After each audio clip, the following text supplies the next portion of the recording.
Welcome to this edition of Inside the Human School, where we each share some background on how the Human School came about, as well as something that resonated with us regarding the compass points and mind shifts. We also hope to share a bit about how we work behind the scenes as learners, too. I'm Rachel. I'm Randy. And I'm Chad. As we engage in the conversation each week, we want to share a bit about our growth and processes at the Human School first. So this week's Inside the Human School question is, how did the idea for the Curation Corner conversations evolve? All right, so I guess I'll kick this off.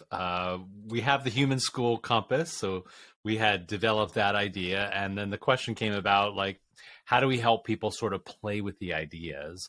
How do we help people see the ideas being played with?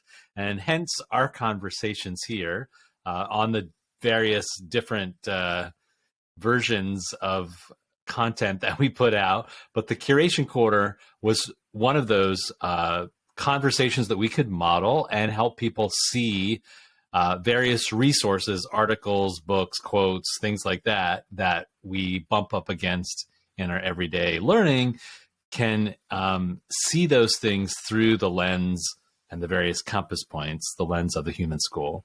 So that's my take on how we got to this point. Yeah, I mean, we talked a lot about making sure that we were both modeling and using things. So we don't want to just model for the sake of modeling. We're actually learning together through this process, but we wanted to do it in a very transparent and open way.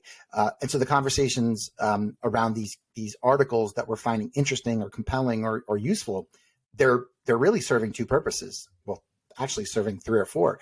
We're learning in public, we're learning together, which are two of the really big compass points or mind shifts within the compass points. We're also, trying to pick articles that we think are helping to move the idea of school transformation. And then we hope that we're giving people a frame of reference as they're thinking. I believe that a lot of us, when we read, maybe we have a lens, but not as intentional. And so we're trying to be very intentional as we read, filtering it through the compass. So that's really kind of my perspective on that. I think also it's something that when you practice it more, you become better at using it as a lens to address the challenges that you're trying to address. And I think I even find myself going back to drawn like a magnet by the old system and the old ways of thinking sometimes, and I have to stop myself. So it's good to keep practicing, and in these conversations, we're hopefully modeling for other people who will become intrigued by the ideas and hopefully even want to join us in the conversation. Yeah, that's what I was going to say too, that I remember it as oftentimes the question is, what does this look like, though, in practice? And so it creates that space for reiterating all over and over again. What does this look like? And I appreciate your point about the lens being the thing that you keep practicing. How do you readjust and recenter back to a human-centered perspective and lens from what it is presently? So the other part of what we often do in this is talk about what we were learning or curious about this week.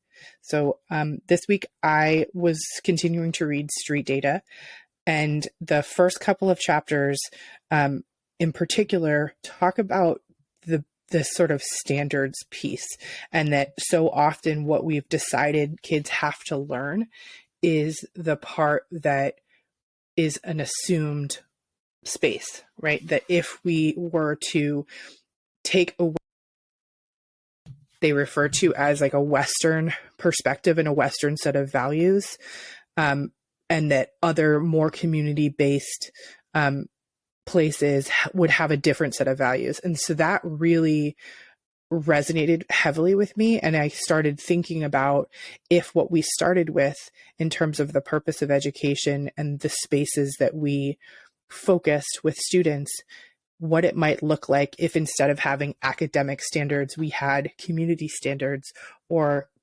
communication standards, or and not even standards, because even that assumption is within our current framework. But if we started from a place of these are different things that we feel like we should be working towards, as opposed to academics, that just really gave me a lot of pause. And I'm still sort of playing with that idea in my head of what that looks like in other places, as well as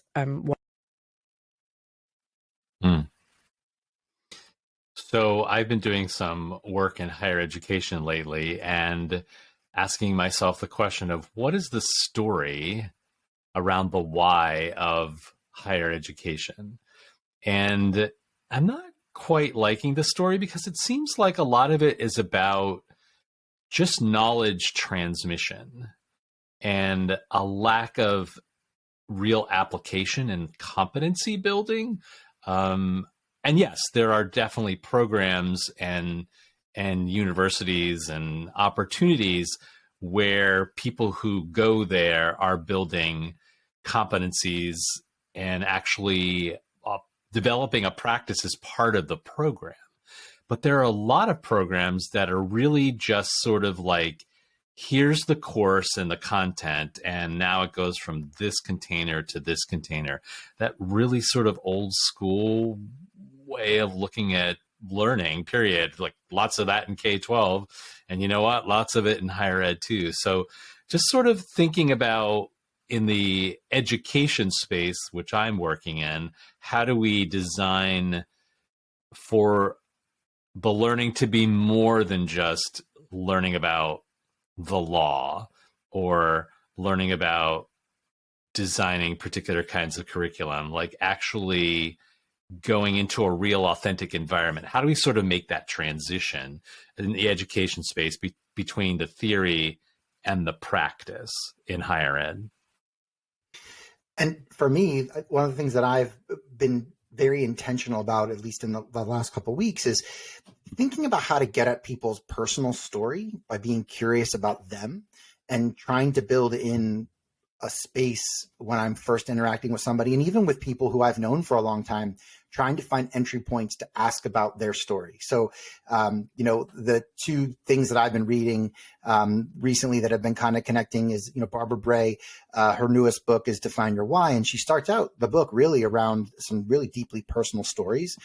And that was really inspiring to me because we've talked a lot about how, there's systems change and there's personal change, and both of those things are so interconnected that we have to start with the individual while also addressing the system at the same time. And so that's a thing that as I've talked with people, I've tried to find an entry point to just be curious about them and lead to their why. I'm trying out different questions that, you might ask people that might feel comfortable or uncomfortable. And then I just started yesterday a book that I really, really have enjoyed the first chapter and a half or then some, which is called The Art of Gathering, How We Meet and Why It Matters by Priya Parker. And it's really about this art of gathering and doing it from a different lens. And so why we gather is really important. How many of us sit in meetings and we're not really sure why we're there, or the defined reason we're there is purely just a process? And she encourages us to really get at the why, because that's what makes the meeting or the conversation transformational. So those would be kind of my big things over these kind of bridging last week and this week. Great. Thanks so much, guys. So we wanted to wrap up and thank you so much for learning alongside us for this edition of Inside the Human School, where our goal is to learn in public and share a little bit about how we are learning this week.